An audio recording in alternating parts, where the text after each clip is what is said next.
Hi friends, எல்லோரும் எப்படி இருக்கீங்க? இன்றைக்கி என்ன விலாக்னு வந்து பார்க்கலாங்களா? இது லாஸ்ட் வெள்ளிக்கிழமை அன்றைக்கி நைட்டு எடுத்தது. என்னுடைய நைட்டு டின்னர் ரொட்டீன் விலாக் தான் நான் ஷேர் பண்ணியிருக்கிறேன்.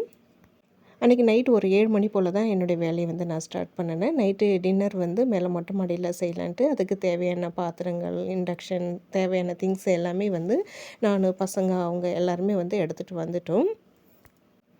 நைட்டில் மொட்டை மாடியில் இதுமாரி சமையல் செஞ்சு சாப்பிட்றது ரொம்ப நல்லாயிருக்குங்க. ஜாலியாகவும் வந்து இருக்கும். பசங்க அவங்க எல்லாருமே நாங்கள் எல்லாருமே மேலே வந்துடுவோம்.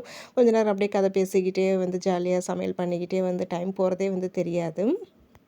நல்லா காத்தோட்டமாகவும் வந்து இருக்கும். மெயின் என்னென்னா நம்ம நின்றுட்டே சமைக்கிற வேலை கிடையாதுங்க. உட்காந்துட்டு சமைக்கிறதுனா ரொம்ப ஜாலி தான் நமக்கு.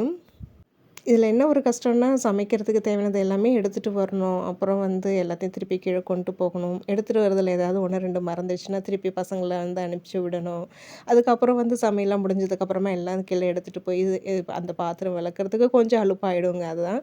இருந்தாலும் கொஞ்சம் நேரம் ரெஸ்ட் எடுத்துகிட்டு பாத்திரத்தெல்லாம் விளக்கிட்டு கிச்சன் கொஞ்சம் நீட் பண்ணி வச்சுட்டு படுத்துருவேன். அப்போ தான் அடுத்த நாள் காலையில் எனக்கு கொஞ்சம் ஈஸியாக இருக்கும். இந்த பாத்திரம் கழுவி வைக்கிற டப்பில் தாங்க ஓரளவு திங்ஸ் தேவையானது எல்லாமே இதில் எடுத்து வச்சுட்டு எடுத்துகிட்டு வந்துடுவேன். கொஞ்சம் ஈஸியாக இருக்கும். அப்படி இல்லைன்னா 2, 3 தடவை எக்ஸ்ட்ரா ஏறி இறங்குற வேலையாக இருக்கும், அவ்வளோதான். இன்றைக்கி நைட்டு சாப்பாடு வந்து ஒரு 3 வகையாக வந்து பண்ணியிருந்தேன். காலையில் வச்ச இட்லி சாம்பார் கம்மியாக தான் இருந்தது. இட்லி மாவும் கம்மியாக தான் இருக்குது. தோசை ஊற்றினா 4 பேருக்கும் வராது. அது இல்லாமல் 2 நாளாக சாதனா வந்து பார்த்திங்கன்னா தேங்காய் பூரணம் வச்ச பூரண கொழுக்கட்டை வந்து கேட்டிருந்தேன். அதனால் அதுவும் வந்து பார்த்திங்கன்னா அரிசி மாவும் கம்மியாக தான் இருந்தது. அது செஞ்சாலும் எல்லாருக்கும் பத்தாதுங்கிறனால அந்த தோசையும் பூரணம் வச்ச கொழுக்கட்டையும் தான் வந்து பிளான் பண்ணியிருந்தேன். அப்புறம் 2 நாளைக்கு முன்னாடி அம்மா வீட்டில் வந்து பார்த்திங்கன்னா செவ்வாய் பிள்ளையார் வந்து படைப்பாங்க. இந்த ஆடி மாதத்துல மெயினாக படைப்பாங்க இல்லைங்களா? அது படைச்சப்ப எனக்கு அது சொன்னதுலேருந்து எனக்கு அந்த செவ்வாய் பிள்ளையார் கொழுக்கட்டை சாப்பிடணுன்னு ரொம்ப ஆசையாக இருந்தது. நான் இது வரைக்கும் அது ட்ரை பண்ணது கிடையாது. ஆனால் சரி சாப்பிடணும் போல் இருக்குதுங்கிறனால மதியமே வந்து கொஞ்சமாக பச்சரிசி ஊற வச்சுருந்தேன். இந்த செவ்வாய் பிள்ளையார் கொழுக்கட்டையும் தான் வந்து பண்ண போகிறேன். அதுக்கு தேவையான மாவில் வந்து அரைச்சி எடுத்துகிட்டு வந்துட்டேன். இப்போ தேங்காய் பூரணத்துக்கு வந்து பார்த்திங்கன்னா தேங்காயும் வந்து மிக்சியில் வந்து பல்ஸ் மோடில் போட்டு எடுத்துகிட்டு வந்துட்டேன். வெல்லம் இங்கே வந்து தான் வந்து நுணுக்கிக்கிட்டேன். ஃபஸ்ட்டு அடுப்பில் வந்து பூரணம் வச்ச கொழுக்கட்டைக்கு வந்து மாவு பிசைறதுக்கு வந்து தண்ணி நல்லா கொதிக்க வச்சு எடுத்துக்கிட்டேன். அதுக்கப்புறம் அந்த வெற்றிக்குட்டி அதுக்குள்ளே பசிக்குன்னு சொல்ல ஆரம்பிச்சிட்டான். அவனுக்கு இந்த தேங்காய் பூரணம் கொழுக்கட்டை வேணான்ட்டான். நான் எனக்கு தோசை சாப்பிட்றேன். அவனுக்கு சாம்பார் இருந்துட்டாலே போதுங்க. 3 வேளையும் இட்லி தோசை இருந்தாலே சாப்பிட்டுப்பான். அதனால் எனக்கு தோசை தான் வேணும்ன்ட்டான். ஃபஸ்ட்டு அப்புறம் அவனுக்கு தோசை ஊற்றி கொடுத்துட்டு அதுக்கப்புறமா தான் வந்து பார்த்திங்கன்னா இந்த பூரணம் வச்சு கொழுக்கட்டை, செவ்வாய் பிள்ளையார் கொழுக்கட்டைலாம் வந்து பண்ணிகிட்ருந்தேன். இந்த செவ்வாய் பிள்ளையார் கொழுக்கட்டை வந்து எப்படி பண்ணணுன்ட்டு அம்மாட்ட கேட்டு தான் வந்து பண்ணுனேன். இருந்தாலும் அந்த அளவுக்கு வந்து பர்ஃபெக்டாலாம் வரல எனக்கு. கொஞ்சம் கல் மாரி ஆயிடுச்சு. என்ன மிஸ்டேக் பண்ணேன்னு வந்து தெரியல. அது வெறும் பச்சரிசியில தான் வந்து பார்த்திங்கன்னா, அம்மா வந்து அது ஊற வச்சுட்டு நம்ம இதுக்கு மாவுளுக்குக்கெல்லாம் மாவு இடிப்போம் இல்லைங்களா? அதுமாரி இடிச்சுக்க சொன்னாங்க. ஆனால் நான் என்ன பண்ணிட்டேன்னா, அது இன்னும் ஒரு தடவை இடிச்சுக்கிட்டு அது திருப்பி வந்து தண்ணி ஊற்றி பிசைறதுக்கு ஒரேடியாக நம்ம வந்து மாவு மாரி அரைச்சி எடுத்துகிட்டு வந்துடலாமேன்ட்டு அதேமாரி வந்து பண்ணேன். ஒருவேளை அதனால தான் வந்து கல்லாட்டம் ஆச்சான்னு எனக்கு தெரியல. செவ்வாய் பிள்ளையார் கொழுக்கட்டை வந்து எங்கள் வீட்டில் வந்து படைக்கும்போது உப்பு போடாம தான் செஞ்சு வச்சு படைப்பாங்க. மற்றபடி வந்து அம்மா சொன்னதில் எப்படியோ அதேமாரி தான் வந்து பண்ணினேன். என்ன ஒன்று கொஞ்சம் கல்லாட்டம் போயிடுச்சு அவ்வளோதான். ஆனால் வந்து எனக்கு ரொம்ப ரொம்ப பிடிக்குங்க. அம்மா வீட்டிலலாம் வருஷத்துக்கு வந்து இந்த செவ்வாய் பிள்ளையார் வந்து படைப்பாங்க. இந்த தடவை ஊருக்கு போனால் அம்மாக்கிட்ட சொல்லி அதை செஞ்சு தர சொல்லி சாப்பிட்ணுன்னு ஆசையாக இருக்குது. இப்போ நான் செஞ்சது எனக்கு அந்தளவுக்கு திருப்தி படலை. டேஸ்ட் நல்லா இருந்தாலுமே கல்லாட்டம் ஆகிடுச்சி. ஃபஸ்ட்டு வந்து பூரணம் வச்ச கொழுக்கட்டைக்கு வந்து மாவு பிசைஞ்சு வச்சுட்டு அதுக்கப்புறமா அந்த கேப்பில் வந்து வெற்றிக்குட்டி பசிக்குன்னு சொன்னதுனால சாம்பார் சூடு பண்ணிட்டேன். சனா தான் வந்து தோசை ஊற்ற சொன்னேன். அவள் தோசை ஊற்றி கொடுத்ததுக்கப்புறமா திருப்பி வந்து அந்த தேங்காய் பூரணம் வந்து ரெடி பண்ணணும். அதை அவளை கிளறி விட சொல்லிவிட்டு அந்த கேப்பில் நான் வந்து இந்த செவ்வாய் பிள்ளையார் கொழுக்கட்டைக்கு மாவு பிசைஞ்சு வச்சேன் இல்லைங்களா? அது வந்து இட்லி தட்டில் வந்து மாற்றி வைக்கணும். இது வந்து இட்லி துணியில் போட்டு வேக வைக்கணும். நம்மள்ட்ட வந்து பார்த்திங்கன்னா இந்த சில்வர் இட்லி பானை தான் இந்த இண்டக்ஷனில் வைக்க முடியும். இதில் துணி போட முடியாது. அதனால் அப்படியே வந்து நம்ம இட்லி மாவு எப்படி ஊற்றுவோமோ அதேமாரி தான் வந்து அந்த கொழுக்கட்டை மாவும் வந்து போட்டு வச்சுருந்தேன் அந்த தட்டில். அந்த மாவு வந்து பார்த்திங்கன்னா கொழுக்கட்டை மாரி வந்து பிடிக்க வரக்கூடாதுன்னு சொன்னாங்க. அதாவது கையால் கிள்ளி வைக்கிற மாரி தான் வந்து இருக்கணும். கொஞ்சம் தள்ள தள்ளுன்னு தான் மாவு இருக்கணும்னு சொன்னதுனால அந்தமாரி பிசைஞ்சிருந்தேன். இந்த தேங்காய் பூரணமும் ரொம்ப ரொம்ப சிம்பிள் தாங்க. தேங்காய் ஃபஸ்ட்டு மிக்சியில் வந்து பல்ஸ் மோடு போட்டு எடுத்துகிட்டு வந்துட்டு அதில் ஒரு 2 ஏலக்காவும் வந்து போட்டிருந்தேன். அது கூடவே வந்து பொடிச்ச வெல்லத்தையும் போட்டு கொஞ்சம் சிம்மிலே அதாவது லோ ஃப்ளேம்லேயே வச்சு இதை வந்து நம்ம நல்லா வதக்கி எடுத்துக்கணும். அதாவது அந்த தேங்காயில் இருக்கிற தண்ணியெல்லாம் வந்து போகணும்.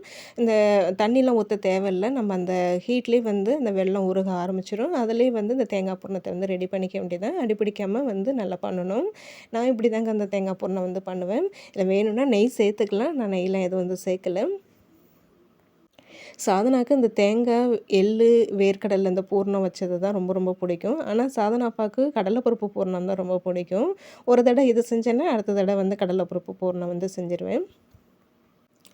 பூரணம் ரெடி பண்ண கையோடவே வந்து ஃபஸ்ட்டு இந்த கொழுக்கட்டை வெள்ளை கொழுக்கட்டைய வந்து நம்ம வேக வச்சிரலாம். அதுக்குள்ளே வந்து பார்த்திங்கன்னா, இந்த பூரணம் லைட்டா ஆறிடும். அதுக்கப்புறமா நம்ம பூரணம் வச்ச கொழுக்கட்டை வந்து பிடிச்சு அப்புறம் திருப்பி வேக வைக்கணும். மேலே எடுத்துகிட்டு வந்து சமைக்கிறதுனால இண்டக்ஷனில் தான் வந்து நம்ம சமைக்க முடியும். ஒரு இண்டக்ஷனில் வந்து இப்போ இன்றைக்கி 3 விதமான டிஃபன் பண்ணுறோம் இல்லைங்களா? எதை ஃபஸ்ட்டு செய்யணும், எதை கடைசியா செய்யணுங்கிறத கொஞ்சம் பிளான் பண்ணி செய்ய ஸ்டார்ட் பண்ணோம்னா கடகடன்னு வேலை முடியும். வேலையும் கொஞ்சம் சீக்கிரமாக முடியும். அப்படி தான் கொஞ்சம் பிளான் பண்ணி ஃபாஸ்ட்டாக வந்து பண்ணிகிட்ருந்தேன். வெற்றிக்குட்டி வந்து தோசை மட்டும் போதும்ன்னு சொல்லிட்டான். அவனுக்கு சாம்பார் இருந்துட்டாலே போதுங்க. 3 வேளையும் இட்லி, தோசை, சாம்பார்னாலே வச்சு சாப்பிட்டுப்பான். அதுக்கப்புறமா மீதி இருக்கிற மாவு தோசை ஊற்றிட்டு, அப்புறம் இந்த பூர்ணம் வச்ச கொழுக்கட்டை, அந்த செவ்வாப்பிள்ளையார் கொழுக்கட்டை பண்ணீங்களே, இது 3த்தையுமே வந்து நாங்கள் 3 பேரும் ஷேர் பண்ணி சாப்பிட்டுக்கிட்டோம். உட்காந்துக்கிட்டே செய்கிறதுனால ரொம்ப நல்லாயிருக்குங்க. கம்ஃபர்டபுளாக இருக்கும். மேலே செய்கிறது ரொம்ப ஜாலியாக வந்து இருக்குதுங்க. எனக்கு பிடிச்சிருக்குது. வாரத்தில் வந்து மேக்ஸிமம் ஒரு 4 நாளாவது மேலே எடுத்துகிட்டு வந்து சமைச்சிடுறது. என்னைக்காவது அலுப்பாக இருக்குது, சோம்பேறித்தனமா இருக்குது அன்றைக்கி மட்டும் தான் கீழே செஞ்சுக்கிறேன். இண்டக்ஷன் வாங்கினதுலேருந்து இந்த வேலை தான் இப்போ நமக்கு போயிட்டுருக்கு நைட் ரொட்டீனில். ஒரு சிஸ்டர் கூட உங்களுடைய நைட் டின்னர் ரொட்டீனை ஷேர் பண்ணுங்கன்னு சொல்லி கேட்டிருந்தாங்க. அவங்களுக்காக தான் வந்து நான் மேக்ஸிமம் நைட் ரொட்டீன் வந்து எடுக்கிறேன். மேலே லைட்டிங்கில் அந்த அளவுக்கு வந்து உங்களுக்கு கிளியராலாம் தெரியாது. டல்லாக தான் இருக்கும். இருந்தாலும் கொஞ்சம் அட்ஜஸ்ட் பண்ணிக்கோங்க. இந்த பூர்ணம் வச்ச கொழுக்கட்டை, நீர் உருண்டை இதெல்லாம் வந்து ஈவினிங் ஸ்நாக்ஸாக தான் வந்து பண்ணுவாங்க. ஆனால் நைட்டு நான் டின்னருக்கு அது வந்து பண்ணிவிடுவேங்க. ஏன்னா ஈவினிங் இது ஸ்நாக்ஸாக பண்ணிவிட்டு அப்புறம் நைட்டுக்கு ஒரு வாட்டி டிஃபனுக்கு ஏதாவது ஒன்று ரெடி பண்ணணும். வேலையும் கொஞ்சம் நம்மளுக்கு அதிகமாகும், செலவு ஆகுங்கிறனால நான் இப்படி பிளான் பண்ணிக்கிறது. எங்களுக்கு நைட்டு இது ஆளுக்கு ஒரு 4, 5 சாப்பிட்டு பால் இருந்ததுன்னா ஒரு காஃபி போட்டு குடித்தாலே போதும் எங்களுக்கு. இன்றைக்கி நைட்டு சாப்பிட்றது வந்து கொஞ்சம் லேட் ஆகட்டும்னு சொன்னதுனால தான் ஒரு 7 மணி போல் தான் நான் வந்து இன்றைக்கி செய்யவே ஸ்டார்ட் பண்ணினேன். ஒவ்வொரு நாளைக்கு கொஞ்சம் வெளிச்சமாக இருக்கும்போதே வந்து செய்ய ஸ்டார்ட் பண்ணிவிடுவேங்க. கடகடன்னு ஒரு 7:30 மணி போலலாம் இங்கே வந்து செஞ்சு சமைச்சு சாப்பிட்டு முடிச்சிடுவோம். ஒரு 1 மணி நேரம் மேலே இருப்பேன். அதுக்கப்புறமா வந்து கீழே போயிட்டு கிச்சன் வேலை இருக்கும், அதை தான் வந்து பண்ணுவேன். அதாவது இந்த பாத்திரம் விளக்குற வேலை தான் வந்து இருக்கும், அதை செஞ்சுட்டு அதுக்கப்புறம் மேக்ஸிமம் 9:30 மணிக்கெலாம் போய் படுத்துடுறது. ஆனால் தூங்குறது 10 மணிக்கு மேலே தான் ஆகும். கொஞ்சம் நேரம் இந்த ஃபோன் பார்க்குறது, பசங்க கூட வந்து கொஞ்சம் நேரம் விளையாடுறதுன்ட்டு போயிட்டுருக்கும். அந்த வெல்லம் போடாத கொழுக்கட்டை வெந்ததுக்கு அப்புறமா அதை எடுத்துட்டு அதுக்கப்புறம் அந்த பூரணம் வச்ச கொழுக்கட்டை வந்து வேக வச்சுட்டேன். இது ஒரு தட்டில் 4 இல்ல 5 தான் வைக்க முடியும். ஏன்னா கொஞ்சம் நெருக்கமாக இருக்கிறனால நிறைய வச்சு வேக வைக்க முடியாது.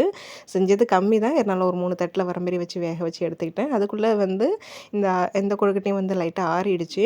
இதை வந்து பார்த்திங்கன்னா கொஞ்சம் கல்லாட்டம் ஆகிடுச்சு. இருந்தாலும் நல்லா டேஸ்ட்டாக தாங்க இருந்தது. ஆனால் இதுக்கு தேங்காய் நிறையா போடணும். உப்பு போடாமல் செஞ்சால் இன்னும் ரொம்ப நல்லா டேஸ்ட்டாக இருக்கும். எனக்கு உப்பு போடாமல் இருந்தால் தான் பிடிக்கும். ஆனால் இவங்களாம் சாப்பிடணுங்கிறதுக்காக உப்பு போடலன்னா சாப்பிட மாட்டாங்க. நல்லா அரை உப்பு மட்டும் வந்து சேர்த்துக்கிட்டேன். பூர்ண வச்ச கொழுக்கட்டை ரொம்ப சூப்பராக வந்திருந்ததுங்க. நல்லா சாஃப்டாக வந்திருந்தது.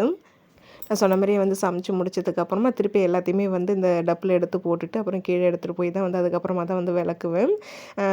காலையில் துவைச்ச துணி வந்து இன்னும் மடிக்காமலே இருந்தது. சரி ஒரேடியாக மேலே தானே போகிறோம், ஒரேடியாக நைட்டு சாப்பிட்டுட்டு மடிச்சிட்டு வந்துக்கலாமேன்ட்டு கடைசியாக தான் இந்த துணி மடிக்கிற வேலையை வந்து பார்த்துட்டு இருந்தேன்.